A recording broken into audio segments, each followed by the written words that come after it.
Euthanasia, mercy or murder? This is a debate that has been ongoing in the country for decades now. And in a recent landmark judgment, the Supreme Court of India allowed passive euthanasia for Mr. Harish Rana. Hello students, welcome to Drishti IAS. My name is Saloni Nandkyoliar, and in this session we will cover euthanasia in detail. What is euthanasia? What are the different types of euthanasia? And what have been some landmark judgments on the subject? So let's start with the recent ruling where the Supreme Court of India has allowed passive euthanasia for Mr. Harish Rana, who has been in a vegetative state for about 13 long years. 13 years this person had been in a vegetative state after a brain injury. So basically Mr. Harish Rana suffered a brain injury some 13 years ago. Right now he's 31, 32 years old. He suffered a brain injury because he fell off of the 4th floor. And since then, he has been in a persistent vegetative state for 13 years. And that's why the parents of the patient, the parents of Mr. Harish Rana themselves, they filed a petition that their child should be allowed passive euthanasia. And in a response, finally, the Supreme Court has allowed passive euthanasia for Mr. Rana, wherein the life-sustaining system or the life support system is going to be withdrawn. There will be a removal of the life-sustaining system so that Mr. Harish Rana can die naturally with dignity. This is very, very important. All this is being done to ensure that Mr. Harish Rana dies with dignity. And for that, he's going to be shifted in AIMS in the palliative care so that proper comfort care or proper sedation is provided to the patient so that the patient does not suffer any more during this process. It's a very sad news, it's a very sad report that has come into place, but all this have raised bigger questions as to what is euthanasia, what are the different types of euthanasia, what is allowed in India versus what is not allowed. So let's talk about the core principle behind euthanasia. So euthanasia is made up of two words which combine to form good death. Meaning it's a process that expedites the death of a patient so that the patient does not suffer anymore. This is done only in cases where there are absolutely no hopes for the patient's recovery. The patient is terminally ill. The patient is only surviving because of the life support system that is being provided to them, and there is no hope of their recovery. That is when euthanasia comes into picture, because the core principle here is the fundamental right to die with dignity, which is covered under Article 21. So the article number 21, which talks about right to life and personal liberty, also talks about the fundamental right that an individual has to die with dignity as well. So this is the core principle behind euthanasia, that if a person is suffering so much, they are only surviving because of the life support system that has been given to them, and there is absolutely no hope of their recovery, in those cases, euthanasia should be considered. And if we talk about the types of euthanasia, so there are two types: passive euthanasia and active euthanasia. Passive euthanasia and active euthanasia. Passive euthanasia is a process wherein we'll remove the life support system. We will withdraw the life support system like the ventilator or any active feeding treatments that are being provided to the patient. We are going to withdraw all of that, remove all of that under passive euthanasia, withdrawal of life support systems. And then while all this is being done, palliative care, comfort care will also be provided to the patient so that they don't suffer anymore during this process. This is passive euthanasia. Versus active euthanasia. Active euthanasia means there is going to be an active injection or an active lethal drug that will be given to the patient so that the patient dies. Here we'll have an active lethal injection or drug involved that will be given to the patient. In passive, we are only withdrawing the life support that was being provided to the patient, versus in active, we are actively injecting something lethal into the patient's body so that the patient dies. And in India, passive euthanasia is allowed, that too under very specific medical conditions. Specific medical requirements have to be met. In the rarest of rare cases, passive euthanasia is allowed. Versus active euthanasia is not allowed at all. Passive is allowed, some medical conditions have to be met, and active is not allowed at all. And if we talk about those medical conditions, what are the medical conditions required? So there are multiple medical conditions that are required, but most importantly, we are going to be relying on 2 medical boards. So there are going to be 2 medical boards. A primary medical board and a secondary medical board. And these boards are going to be submitting their report. So the primary medical board will consist of the main doctor, the primary doctor who was taking care of the patient. When that doctor is going to certify that yes, we have tried everything, this person is in a persistent vegetative state and this person has no hopes of recovery, that will formulate the primary medical board's report. And this primary medical board report is going to be reviewed by an independent secondary medical board as well, and then the secondary medical doctor will also have to verify that yes, the primary medical board's report was correct, there is no hope for the person's recovery. So these 2 medical boards are going to play a very huge role in deciding whether passive euthanasia will be allowed for the person or not, so that there's no misuse of this thing. We'll have to understand that we are talking about a person's life in this case. It's a very critical case, so we'll have to ensure that there is no misuse of any such provision that is allowed in the country. So that's why there will be 2 medical boards. Then there are other conditions also of the living will, attestation, etc.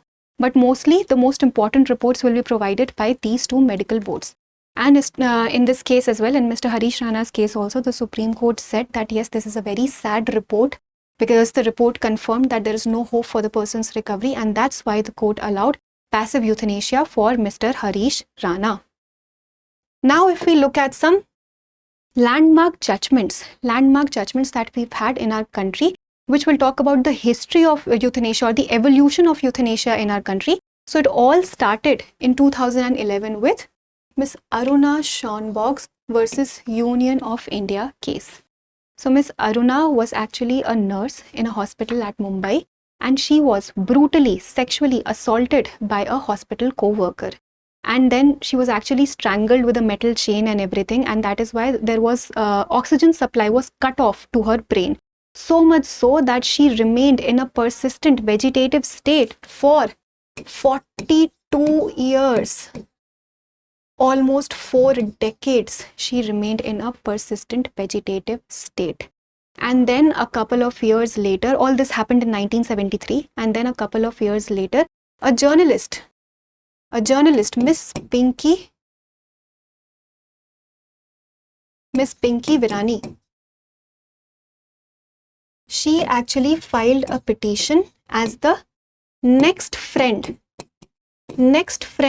of Miss Aruna. Next friend basically means any relative, any cousin, any friend of the patient, because the patient is in a vegetative state.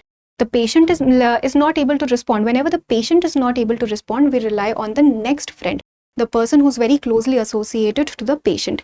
In this case, there was a journalist named Miss Pinky who said that she's the next friend of Miss Aruna and she would want to request passive euthanasia for Miss Aruna. But this plea was denied by the Supreme Court. Why? Because for 42 long years, care was being provided to Miss Aruna by her co-workers. She was being taken care of. All the different types of treatment and medications were being given to the lady. So much so that she did not even develop a single bed sore in 42 years because the people around her who were very close to her were taking such good care of her. She was in a vegetative state, but the people around her were taking very good care of her that she did not even develop one single bed sore in 42 years. That's a very long time. So that's why the Supreme Court actually said that the real next friends of Miss Aruna are actually the people who are taking her care. All these nurses, all the doctors who are taking her care are the real next friends. And those people did not want Miss Aruna to die like this. those people had, sent in their request that they do not want Miss Aruna to die such a death, and that's why the Supreme Court said that we are not going to consider you as the next friend of Miss Aruna.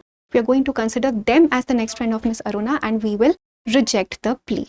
So in her case, Miss Aruna was not given passive euthanasia, but this case actually opened a bigger dimension, a bigger picture as to what is euthanasia, what are the different types of euthanasia, and what can be allowed in India. So it was said that passive euthanasia under certain conditions will be allowed and active euthanasia will not be allowed.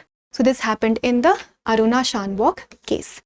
Then in 2018, we have another important case, which is the Common Cause versus Union of India. So in Common Cause versus Union of India, another interesting subject came into picture. The term was living will. Living will is actually a document that any person can write beforehand. It's like an advanced medical directive that a person can give beforehand, that if in future I go into a vegetative state where I become unconscious and I'm not able to take decisions for myself, please do not place me under any life support system. Please do not put me on a ventilator or do not give me any active feeding injections, etc. Don't put me on a life support system. This is a living will. So the concept of living will was recognized in 2018 in the Common Cause versus Union of India case. So can anybody write a living will? Yes. Anybody who's 18 years and above and is medically sound and competent to do so, to take such decisions, and certain other criteria also have to be fulfilled. Based on that, the person can write a living will and they can decide for themselves beforehand that in future if something of this sort happens, please do not put me on a life support system. And this is also considered, the living will, if it's available, that is also considered as one of the criteria after medical board's report. Living will is also considered, that did a patient leave the living will or not, what was written in the living will, and based on that only a decision for allowing or rejecting passive euthanasia is taken. So living will came into picture in 2018, and in 2023 this was simplified. The process of writing a living will was simplified because there were many bureaucratic delays earlier when this was introduced. So all this was simplified in 2023. And finally in 2026 we have the Harish Rana case, wherein it has been allowed for the very first time. Passive euthanasia has been allowed for a patient in India. Now you might wonder, why is Supreme Court or why are courts giving directives over here? Why are these cases reaching the courts? They are reaching the courts because right now we don't have a single codified law for euthanasia. There is no law for euthanasia which talks about all the details, the procedures, the safeguards, etc. that talks about all these things about euthanasia. We don't have a single law. That is why such things keep happening on a case-to-case basis.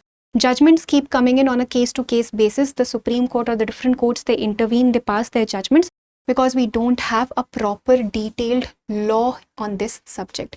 And that exactly is the need of the hour, that we come up with a proper codified law that will talk about the different provisions, that will talk about also the different safeguards so that this is not misused. So this is the need of the hour. And because we don't have this thing right now, that's why these cases keep reaching the courts, and courts time and again keep on delivering these landmark judgments. So this definitely is a sad happening, but at the very same time, in order to ensure the right to die with dignity for Mr. Harish Rana, this has been allowed by the Supreme Court. So that was all for this discussion. I hope you were able to understand the entire euthanasia scenario in India. Now we'll look at a practice question for prelims. And before we do that, you know that there is this course for you, which is the Studio GS Foundation live online course. In this course, you are getting your complete UPSC preparation of both prelims and mains at a very affordable price of only rupees 34,999. Both pre plus mains in 14 months only. So you're going to get all of this in 34,999. And if you wish to avail a further 10% discount on this fee, then go ahead and type this coupon code, which is SALONI, Saloni, all in capital letters only, and you will be able to get a 10% discount. So the admissions are already open. You have 3 different mediums to choose from: English, Hindi and English. So don't wait, pick up the phone and call us at 87501 87501. for any more information. And you can also download the Drishti Learning app. Now let's look at a practice question. With reference to euthanasia in India, consider the following statements. 1. Passive euthanasia is legally permitted in India under certain conditions. 2. Active euthanasia is legal if approved by the patient's family. 3. A living will allows a person to specify refusal of life support treatment in advance. Which of the statements given above is or are correct? A. 1 and 2 only. B. 2 and 3 only. C. 1, 2 and 3. Or D. 1 and 3 only. Please provide your answers in the comment section. Thank you for watching. For more informative content, like, share and subscribe, and do not forget to press the bell icon to get the notifications.